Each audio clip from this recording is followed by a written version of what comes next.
E aí, pessoal, tudo bem? Vamos falar sobre algo hoje bem importante que está sendo debatido nos corredores do Congresso e que a esquerda se arrepiou com o que aconteceu nas últimas horas. Então, hoje nós vamos falar sobre a decretação do estado de defesa, que na verdade vocês vão entender que seria o primeiro passo para a decretação do estado de sítio. Então, antes de começarmos a falar sobre esse assunto tão importante e o que o nosso Brasil pode vir a desencadear nesses próximos meses desse ano de 2021, quero pedir para que vocês que já estão aí dentro do nosso canal do YouTube, que clica lá no sininho para a gente poder sempre estar notificando a hora que entra alguns vídeos novos, e também quem ainda não está no nosso canal do Telegram, já estamos chegando aí a 1.500 em poucos dias. Agradeço a todo mundo que já está lá. A gente está sempre colocando lá todas as mensagens e postagens que a gente tem divulgado nessas outras redes sociais, que infelizmente já não são livres como eram antigamente. Então a gente pode estar aí em dado momento sendo censurado ou até mesmo retirado dessas redes, mas quem está no canal do Telegram não ficará sem ter contato com a gente e com as notícias e com o debate que a gente tem já travado dentro do canal do Telegram, tá bom? Conto com esse apoio de vocês e vamos começar aqui então falando sobre essa notícia que entrou como uma bomba em ministros do STF, em procuradores esquerdistas do MPF e, logicamente, a esquerda, de modo geral, se assustou com essa situação. Veja que uma das notícias foi, principalmente até dentro do canal Twitter, isso foi bastante comentado, que membros do Supremo e do MPF criticam o procurador-geral, o Aras, por levantar a hipótese de Bolsonaro decretar estado de defesa. Então, o que eu quero dizer para vocês aqui inicialmente sobre isso? Quando a gente aqui no estado de Santa Catarina entrou com pedido de impeachment do governador do estado, Carlos Moisés, a gente deixou claro que naquele momento o que ele estava fazendo, e isso o STF ainda nem tinha dado aquele parecer ridículo que rasgou a Constituição, o que ele estava fazendo era justamente um estado de sítio que a Constituição não tinha previsão legal para que prefeitos, governadores pudessem fazer o estado de sítio. Tirar a liberdade do indivíduo,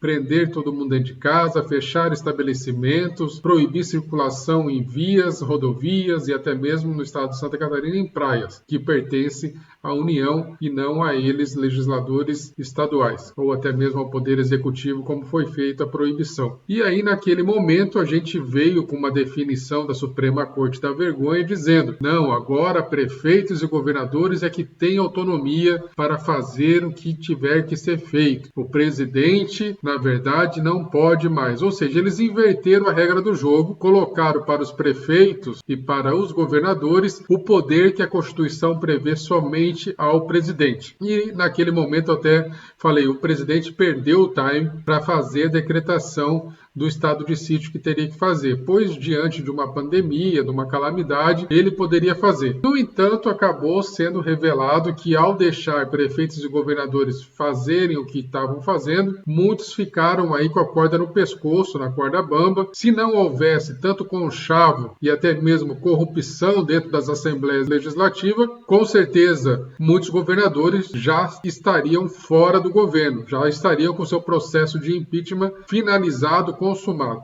Aconteceu isso aqui no estado de Santa Catarina, o governador foi afastado e voltou por um conchavo político. No estado do Rio de Janeiro, o governador Whitson está afastado, mas a Suprema Corte fica travando a continuidade do processo. Enfim, todo mundo que é contra o Bolsonaro, o STF joga junto e dá um jeito de tentar ao menos aliviar pro lado dos caras. Então, o que nós estamos nesse momento passando aqui? O Aras deu um parecer dizendo que em estado de calamidade, em estado precário como é o estado de pandemia, e com as situações não acontecendo como deveriam, que é o caso de Manaus, onde recebeu bilhões do governo federal e chegou ao colapso que chegou, faltando inclusive oxigênio, então o presidente poderia decretar um estado que desse a ele o poder de realmente decidir o que hoje não está sendo dado a ele, porque a Suprema Corte tirou esses poderes dele. Então, na verdade, o que acontece? Ele hoje não decide nada e leva leva a culpa de tudo. Então, se é para realmente assumir a responsabilidade, como jogam nas costas dele, ele tem a Constituição ao seu lado e ele que faça a primeira parte, que é a decretação do estado de defesa. Vamos aqui olhar o que fala sobre cada um. No artigo 136 da Constituição Federal, ele fala: o presidente da República pode, ouvido o Conselho da República e o Conselho de Defesa Nacional, decretar estado de defesa para preservar ou prontamente restabelecer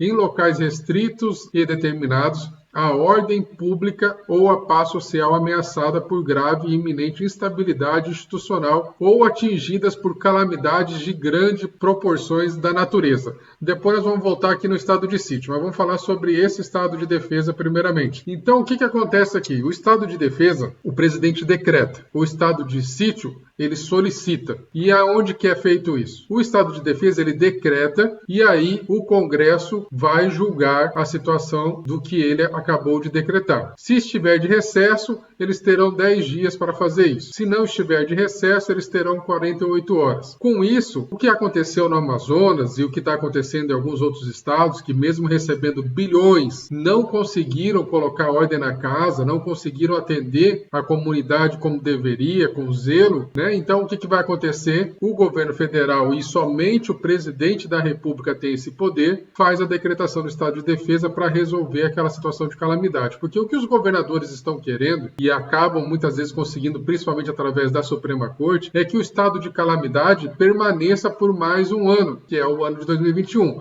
O Lewandowski, numa canetada isolada, ou seja, numa liminar que somente ele, nem precisou dos outros 10 membros da Suprema Corte, decidiu que o estado de calamidade deveria continuar por tempo indeterminado. O Congresso tinha definido que o estado de calamidade seria só até o dia 31 de dezembro do ano que já finalizou, de 2020. Então o Congresso teria que se reunir para resolver essa questão, não se reuniu e o ministro do STF foi lá e falou: não, eu mesmo aqui sozinho defino e vou colocar isso por mais um tempo de forma indeterminada. Ou seja, eles estão governando, nós temos um presidente eleito, mas nós temos 11 ministros da Suprema Corte que acham que são maiores do que o presidente e cada um com a sua caneta faz o que bem entender nesse país de republiqueta. Então eles, ministros do STF, agora se sentiram preocupados, intimidados, porque, opa, calma aí, o presidente agora vai governar? O presidente agora vai fazer um decreto que ele realmente vai governar esse país? E nós, como é que ficamos em relação a isso? É por isso que eles estão apavorados. E é por isso que muita gente do judiciário, e aqui eu faço realmente uma ressalva em relação ao Ministério Público, que não perderam R$1 do seu salário durante todo esse ano que passou, não tiveram nenhuma perda salarial, nenhuma diminuição, pelo contrário, muitos ainda ganharam aumento e estão o tempo todo perseguindo empresário, perseguindo cidadão, trabalhador, e diante desse colapso que nós estamos vivendo, tenta abrir suas portas, tenta ganhar o seu dinheiro dignamente com o seu trabalho e está o tempo todo vendo alguém do Ministério Público indo lá fechar suas portas, porque ao abrir as suas portas, ao querer trabalhar, ele pode colocar em risco, provavelmente na cabeça deles,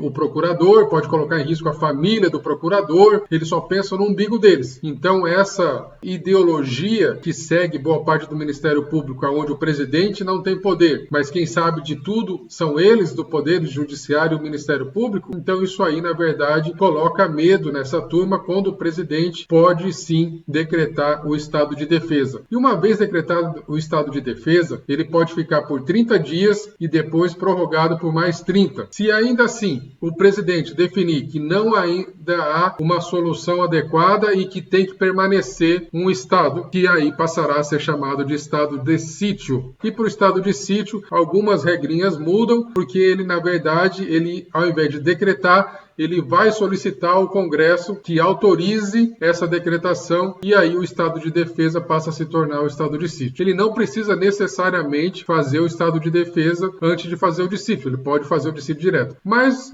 convenhamos que provavelmente para amenizar um pouco a situação que hoje, na verdade, não existe, existe um conflito gigantesco entre poderes no nosso país, onde o poder judiciário está o tempo todo sabotando o poder executivo do presidente de governar o nosso país. então ele provavelmente pode começar pelo estado de defesa e depois transformar isso no estado de sítio. O mais importante desses dois estados é que o presidente governa o país. Então, finalmente, o presidente passa a governar esse país. O que diz lá o artigo 137 da Constituição? O presidente da República pode, ouvidos o Conselho da República, o Conselho de Defesa Nacional, solicitar ao Congresso autorização para decretar o estado de sítio, nos casos de comoção grave de repercussão nacional ou ocorrência de fatos que comprovem a ineficácia de medidas tomadas durante o estado de defesa. No caso também de declaração de estado de guerra ou resposta à agressão armada de estrangeiros. Então, essa situação, para deixar esse vídeo mais curto, porém bem explicativo, nós temos nesse momento um indicativo de que se vierem para cima do presidente, se vierem mais uma vez agora dizer que o presidente é culpado de tudo de errado que fizeram no ano de 2020, ainda com essa picuinha de querer colocar um impeachment para cima dele, a resposta dele, eu penso que não deveria ser outra que não seja